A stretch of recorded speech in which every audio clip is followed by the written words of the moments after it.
O vídeo de hoje aborda um tema da atualidade: a segregação socioespacial.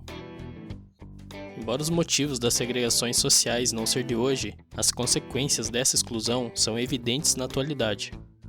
Essa temática pode servir como raiz de quase todos os problemas sociais atuais abordados em prova. A segregação socioespacial é uma das marcas da urbanização brasileira. A urbanização ocorreu no período de intensa industrialização, depois da Segunda Guerra Mundial. O processo de urbanização teve base no êxodo rural. O êxodo rural foi um deslocamento massivo de pessoas do campo para a cidade. De um lado, ocorria a modernização técnica do trabalho rural, substituindo o trabalho braçal e manual do homem pela mecanização agrícola. Com a concentração de terras pela estrutura fundiária, os trabalhadores eram dispensados das fazendas, pois não tinham terra própria para produzir. Ao mesmo tempo, ocorria a industrialização brasileira, com as fábricas necessitando de mão de obra. E as cidades cresciam pela dinâmica e logística da industrialização, que levava a uma expansão do setor de serviços, também necessitando de força de trabalho. A urbanização brasileira foi uma das mais aceleradas do mundo, e aconteceu de forma desordenada e sem um planejamento.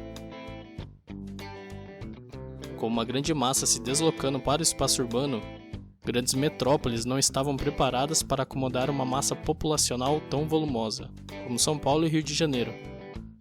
A região sudeste é a mais industrializada do país. A região sul é a segunda mais industrializada.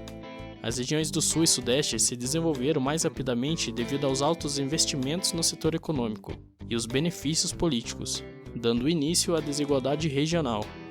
A agropecuária estava diretamente subordinada à indústria dessas regiões. Em 1960, o Centro-Oeste foi impulsionado pela fundação de Brasília e pela malha rodoviária que interligava a nova capital ao Sudeste de um lado e a Amazônia de outro. Com a forte industrialização do Sudeste, a região do Nordeste estagnou e a desigualdade aumentou com o declínio da agroindústria açucareira e com a concentração da propriedade fundiária, com enormes áreas ociosas não utilizadas para a agropecuária. Nas últimas décadas, no entanto, mudanças estruturais nas atividades produtivas dessa região buscam alterar o prejudicado quadro social.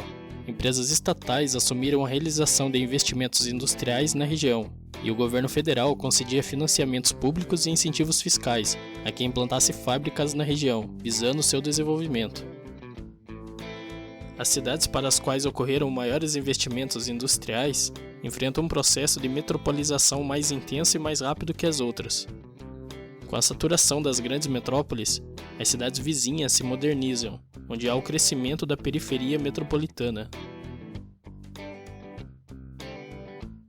A forte concentração demográfica que caracterizou a urbanização no Brasil é acompanhada de problemas sociais e espaciais, como falta de moradias e ocupação desordenada e clandestina de espaços urbanos. Referente à moradia, o déficit habitacional está diretamente ligado à questão da irregularidade urbana. O déficit em 2019 foi de quase 8 milhões de moradias. Grande parte dos imóveis estão vagos em função da especulação imobiliária, que consiste na aquisição de imóveis por pessoas ou empresas, sem nenhuma intenção de utilizá-los para fins produtivos ou habitacionais, mas para vendê-los ou alugá-los mais tarde por um preço mais alto. Carência de infraestrutura urbana, gerando um risco de vida associado a escorregamentos, inundações, contaminações do solo, precariedade de equipamentos públicos e falta de acessibilidade a diversos serviços públicos para moradores de regiões periféricas, como hospitais, escolas, creches e praças. Problemas de mobilidade urbana estão relacionados com congestionamentos e transporte coletivo em situações indignas, que dificilmente muda, já que há a terceirização do serviço para empresas privadas, que buscando o máximo de lucro, deixam de buscar melhorias. Os postos de trabalho geralmente se concentram nas metrópoles ou em cidades médias, deixando o trabalhador sem opção.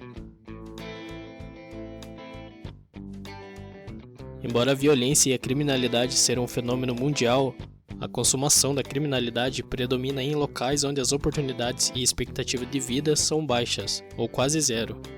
Essa segregação imposta também estimula o preconceito, pois estigmatizam os moradores dos aglomerados urbanos das grandes cidades como responsáveis pela criminalidade. Além disso, a saúde pública é comprometida com o surgimento de doenças e epidemias causadas pela falta de serviços sanitários básicos. Outro problema está ligado à gentrificação, ou seja, a expulsão da população local pelo aumento do valor dos imóveis. Com as instalações de metrô, shopping center ou unidades culturais, o seu valor aumenta, o que acaba expulsando as populações que nela residem, as quais, impossibilitadas de arcarem com os custos, como aluguéis ou impostos, vão para as regiões mais baratas ou periféricas. A Lei 10.257 de 2001, conhecida como Estatuto das Cidades, busca regulamentar o uso do espaço urbano em prol do bem coletivo, da segurança, do equilíbrio ambiental e do bem-estar dos cidadãos. No entanto, não se vê ações práticas ou investimento das administrações públicas, persistindo essa segregação socioespacial.